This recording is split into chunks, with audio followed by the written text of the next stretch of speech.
Hello, everybody. My name is VTech. I'm here with Trey, the Rocker Camp. How are you doing today, sir? Doing quite well. I've been working out all day. Getting ready for your fight this weekend, right? I guess I'm you'd getting say. ready. I'm getting ready for Best in the Backyard in Illinois. I forgot exactly which town it's going to be in, but Best in the Backyard is going to be in Illinois. It's one of the biggest backyard slash indie indie shows of the entire year, and this will be my first event. So just tell us a bit about yourself. How long you've been doing this? How you got the nickname the Rocker? Stuff of that nature. Well, I have been in wrestling really since 2008. I started doing trampoline wrestling with some of my buddies around here. And it wasn't until 2011 that I actually stepped foot into a wrestling ring for the first time and did I actually sprained my ankle my first day in the ring. That was the first kind of injury, like broken bone or anything like I'd ever had in my entire life. But man, I'm telling you, like everything that I thought I knew about wrestling that day, as soon as you step into a wrestling ring, you throw all of that shit out the window. Like All the it smart is, it is, marks. yeah, it's like Aladdin. You enter a whole new world. How But long have you been yeah, training? I have trained off and on really since 2011. Like a lot of circumstances have come up to where I can't really stick with it. I couldn't Hmm. stick with it for a while, but like I've at total I've probably had maybe 3 or 4 months of training. But yeah, 2011 that was my first. I remember the day. It was April 9th, I believe, 2011, and trained out here for one of my friends at the time. This girl that I was seeing, she her uncle her uncle was a wrestler, so he trained me for a little bit. And then I started up my own promotion later on that year. It was called the Oakland, Tennessee Wrestling Federation. And I just kind of went from there, just trying to trying to keep myself in shape. So whenever I did get back in the ring, I wouldn't have forgotten anything. Hmm. How did But you get the nickname the Rocker? funny story. I got the Rocker. I got the Rocker nickname from SmackDown versus Raw. I think it was 2009. Hmm. Whenever they introduced the announcers' names for when your character comes out. That's the DX one, right? Yeah, that was when they updated the tag team stuff. And I saw that nickname, the Rocker, and I was like, I don't know, that just fits so well, Trey the Rocker Camp. So it's just stuck with me. And like I've tried to change up my gimmick and I've tried different characters, but I always seem to come back to the Rocker. It's like I was telling one of my buddies a few days ago. I was like, I think I'm destined to be the Rocker until like if I ever make it to WWE, they'll probably change my name to like Beavis McDookie Face or something. Trey, the Camp Rocker. Trey, Rocker the Camp Trey. So I'm looking over here on. I guess we'll get into this evolution, wrestling of Arkansas. Yeah. How did you get involved with them? Was this like they Well, came after you, or were you just like, hey, I'm an independent guy. I want to expand my growth. Like, what's the story behind that? it's kind of funny. I've been offered to go to wrestle in EWA Hmm. since really the beginning of this year, and at the time that I was offered, it was my buddy Joe that offered for me to go work for him. I was working all the time, so I rarely got weekends off. The only time that I'd be able to go up there is on the weekend. So, I was working like every freaking day and just trying to just take care of stuff around the house. So I just never really got a chance to go up there until I had moved to Oxford, Mississippi for 4 days, came back and really just had nothing going for me. So I was just like, you know what? I'm gonna check them out. So I asked them if the offer is still good to come out and do a tryout and train with them a little bit, and I did, and now I'm still there, and here I am today. Yep. And it says that you're at the proving grounds for this. Yeah, they have the Wednesday show for more of their developmental and like homegrown guys because like most of their guys live out there, and I live like 4 hours away. Oh. So they've got the breakdown show on Wednesdays, which is for their kind of rookies, up and coming guys, and Proving Ground, which is like their Monday Night Raw, which is their big show, and they drafted me straight to there, Hmm. which I thought was pretty cool because like I'm new to them, but I'm not new to the game. Hmm. So you have that experience there. Your finisher is the West Coast Chopper. What Yes. is that? The West Coast Chopper is a completely original move, and I have it confirmed from professional wrestlers themselves that they have never seen the move.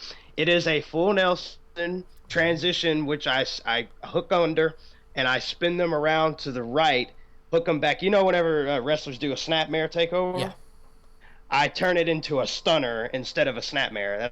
That's the West Coast Chopper. All right, so I'm just imagining. So you have him in the full Nelson, and then you spin him to the right, and then you hit him basically with the stunner, right? Yeah, yeah, that's it. I want to see a video of this. I I want to see you hit this. By the way, like I'm kind of I hyped for have this it. now. I have it somewhere. I will find it for you. Let me get off this game. Nice. Speaking of games, transition time. In your Oh free yeah. time, you do something called Mayhem Gaming Society. Of course, you have your own side channel, which is Trey Knight 94, right? Yep. On YouTube. What do you do? Tell us a bit about you, your buddies, that. Well, Mayhem Gaming Society is myself and Mr. Ruger Strife, Justin Waters, and we're just a couple of goofballs that just enjoy gaming and we love being entertaining, and that's really just all I got, to be honest with you. I mean, it's just Having a fun. hobby, and whether, like, if yeah, we just have fun with it. Like, if we become, big with it, that's great. But if not, hey, we just have fun with it because Justin wants to be a film editor. That's what he's wanted to do his whole life. He said whether it's, for films or music videos, any kind of film, he just wants to edit. And let me just say, he is absolutely fantastic at it. The GTA series is really the biggest series that gets cut out because there are a lot of dull moments in GTA. Mm-hmm. So the Misadventures gets edited up, and it's just fantastic. And I don't really do a whole lot of editing because my computer can't really do it. So, like, my videos on there is basically just raw footage Mm-hmm. that I kind of just take out a little bit of the intro for it because Twitch likes to lag on me a lot. So, but there's not really too much to say. It's just a hobby, and if we get big with it, that's great. If not, oh well. I always think it'd be cool to see a lot of pro wrestlers have their own YouTube channel aside from posting their wrestling videos to say, "Hey, I'm a normal person just like you. I read the Hunger Games," or like I play video games just like you. It's something like most people do. Aside from being a pro wrestler, so you've said the journey's been like at least what 5 years, The on and journey off. has been, yeah, on and off 6 years. That's just pro. That's just pro. Professional. But with backyard, yeah, I've been doing that since like 2011. But this year I've really because OTWF went out of business. We ended it. We ended it in 2014. We had a big just send off for the promotion, and then we had a reunion show earlier this year, which was fantastic because one of our original members had passed away. So thought we'd get the gang back together, have a memorial show, and just get back to wrestling, what we love to do. So let's get into the mindset of Trey the Rocker Camp. Tell us a bit about some of the storylines that you were able to broadcast out to people for OTWF.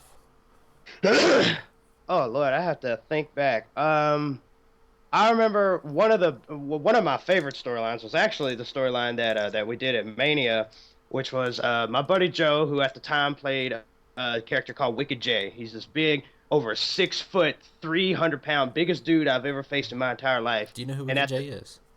huh? Do you know who actually Wicked J is in Backyard Wrestling? Yeah, I do. I do. My buddy Joe had modeled himself after Wicked J. And well, he's changed his name to Havoc now, so he's Havoc. Oh, so he's Havoc in EWA, right? Yep, yep. Thought so. He's gonna be a commentator, and on the side he'll be wrestling every once in a while. But yeah, man, if you haven't seen him wrestle, man, he is fantastic. For a dude that big, he can fucking go. Much respect to the dude. Um, but the storyline going into our match, it was a yard of death match, which is his specialty. He loves the hardcore, light tubes, death matches, all that type of shit. And I'm a more traditionalist. I like the wrestling, and not nothing against hardcore wrestling. It's just I was just trained differently. And the storyline going into the match was that I was a hardcore champion, but I was on a major losing streak. I hadn't won a match in months and months and months. Like when it came to the hardcore title, I would win, but every other match I was just losing, losing, losing. So there was the story of, here comes the biggest dude that has ever stepped foot into the OTWF backyard and going against a guy that just hasn't won anything in so long and in the end I beat him, which was a good fucking match too. I still got it somewhere. I don't even remember some of the old storylines because like OTWF, we weren't really much about storylines as much as I just like back then I didn't really know. Like I was good at booking, but not at storytelling. So you just wanted to get that in-ring experience up, basically. Yeah, I would basically just book the guys that I know that would work good together.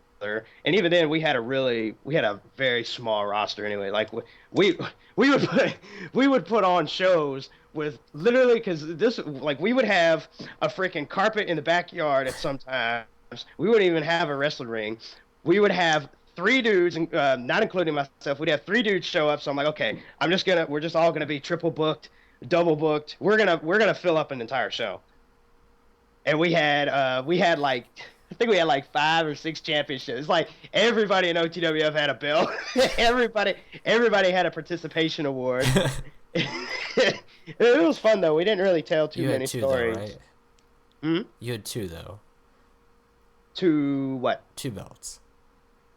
There was a time I had 2 belts. I was the first ever world heavyweight and legends champion, double champion, which I won at our first big like WrestleMania type backyard show. We called it Backyard Revolution. Yeah, I beat at the time Levi Silverman. I beat him for it. Doing some research for his world title. On EWA and stuff of that nature, and I found a guy named Raven Knight last night. And from his biography, it says Raven Knight is the long-lost brother of fellow EWA superstar Trey Camp. However, the brothers do not get along because of Raven's sour attitude. I was just skimming by each person, and I saw that, and I thought that was interesting because it was in his biography, but not yours. So tell me a bit about that. Of course, he's been in EWA for the better half of, looks like 9-10 months. What do you think about that? Well, he's been, he is a 12-year wrestling veteran, actually. Ooh. And, they're going to, I'm his long lost brother. Finally found me after so many years. No, what the story behind that is we look so much alike, and I don't really, until they have something for me to do, and I need the experience, they're gonna put me in the ring with him and work with him, work a program with him. But he just got hurt, so he's gonna be out for a little bit. But yeah, as soon as he gets back, yeah, me and Raven Knight, like I had a training match against his other character named Jason Storm, which they didn't put it on the website, but I've got it on my YouTube channel, which lasted a few good, it was a short match. Mm-hmm. But yeah, it says it right I'm here looking that he's forward previously known as Jason Storm. Yeah, but he's pretty good though. I mean, once he gets to feeling better, yeah, me and Raven Knight, we got some unfinished business. Nice. Looking forward to it. What's your big plan? So you're slowly taking the independent circuit, not only in your hometown, but you're also going to Arkansas, which is a 4-hour drive, you said, right? Yep. So you're really dedicated to this, I can tell.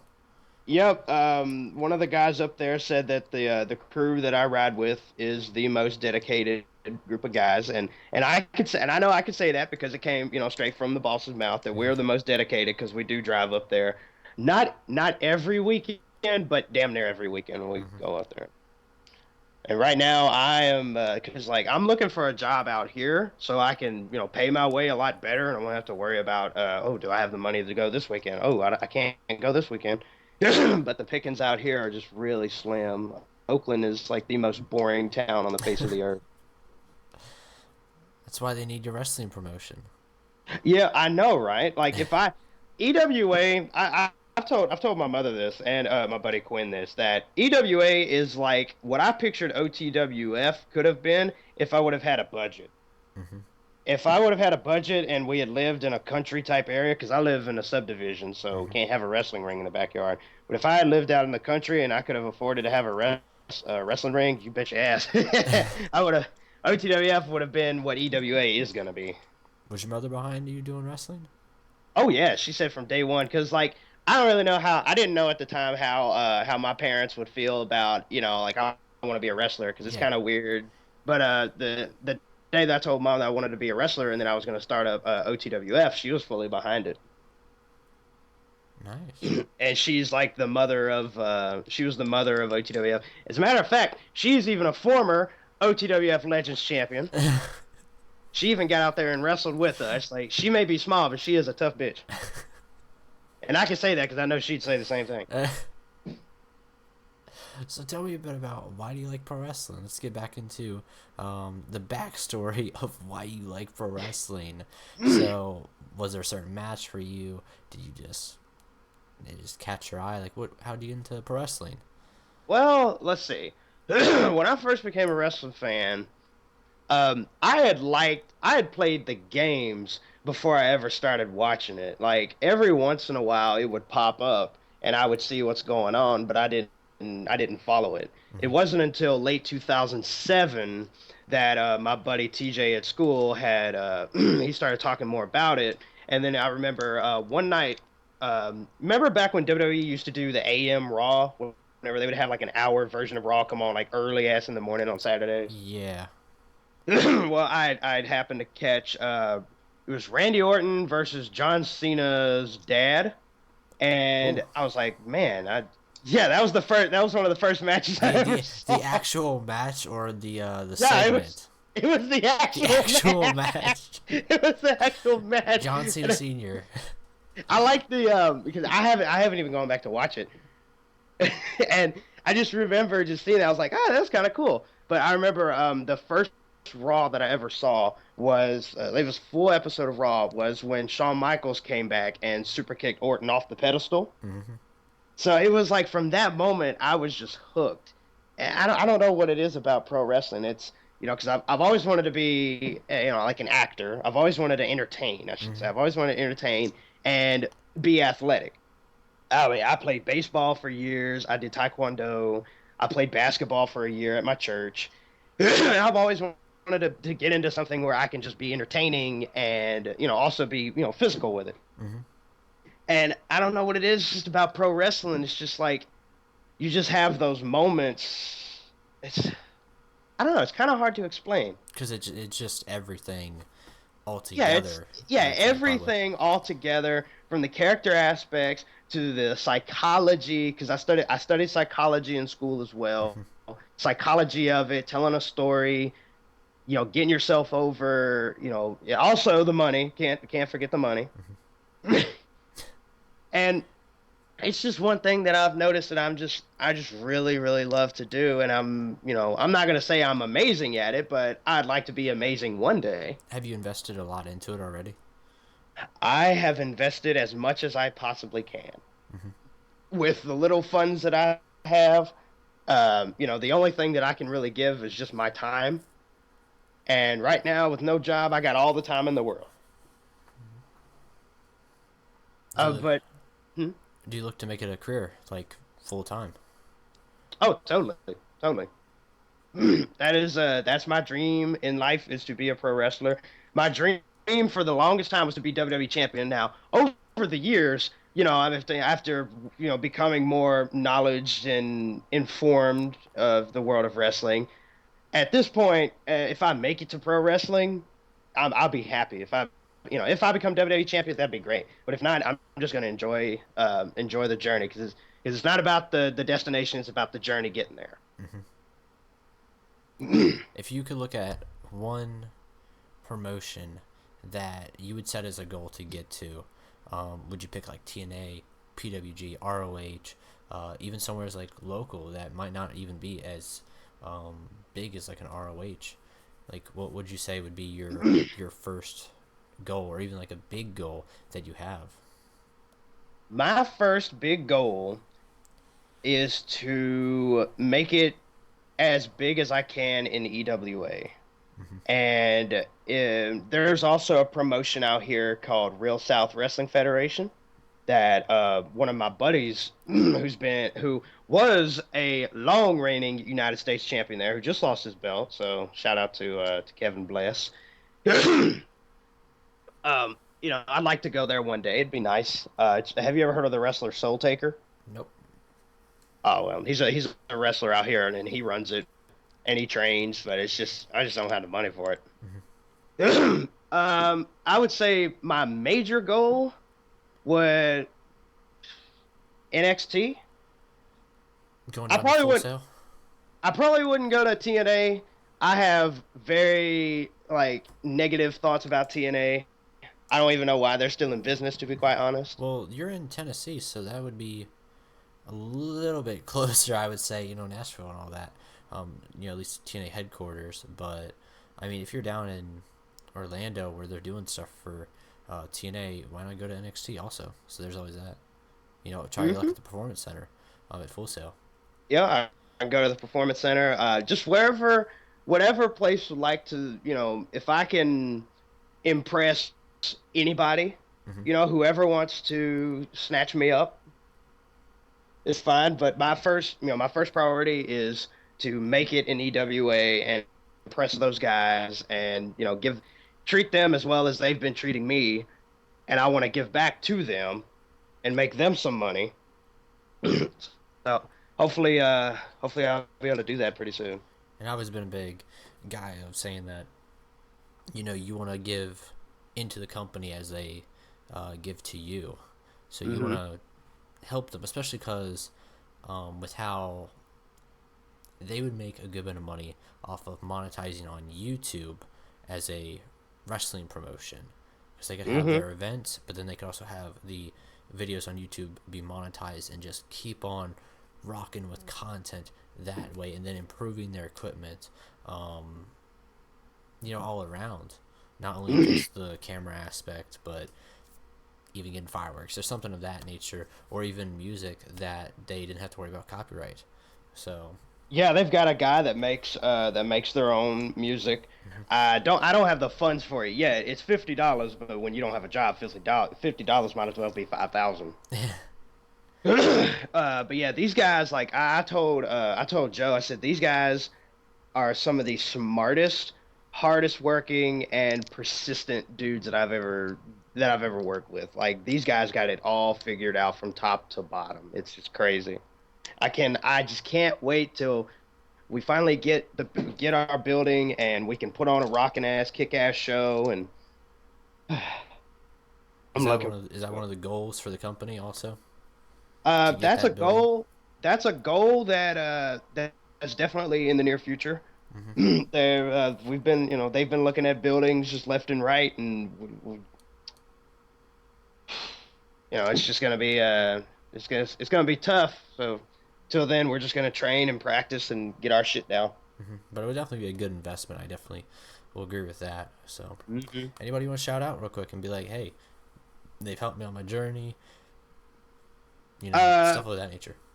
I'll send a shout out to my mother. I don't know if I mean she'll probably watch this, eventually. Shout out to my mother who's been there for me since the very beginning.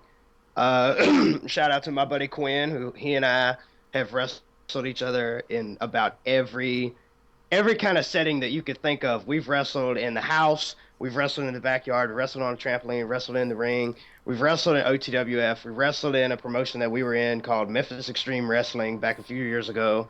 Just everywhere that we go, we wrestle each other, which I'd like to get him up there, but he's being enlisted in the army. So shout out to him. Shout out to, like I said, Rudra Strife, Justin Waters, who's been a huge supporter of me, as I am of him.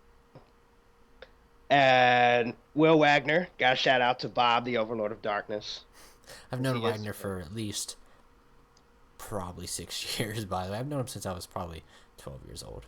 So there's that Uh, aspect of I like, lo- great guy. yeah, yeah, he's a figment, but I love him. Shout out to the Skype group. They know who they are. Jay Lopez, City B, Your all those Skype guys and click. gals. My Skype clique, yeah. Shout out to the guys in EWA, of course, because I know they're gonna watch this. Hmm. I want to say thank you for letting me come in and I'm telling you, can't wait till we get that building and we're gonna tear it up. I know these guys can. I watch the every time I go up there, I'm just like, wow, I cannot. Ooh, I'm so excited. I can't wait till they get that building. Well, definitely best of luck to EWA and your future endeavors as an independent pro wrestler, of course. If they ever need anything, of course, I'm a tech guy. If you ever need anything, Yeah. I'm a tech guy. I wish you the best of luck. Thank you for joining me today. And with that, everybody, we will see you all later. All right.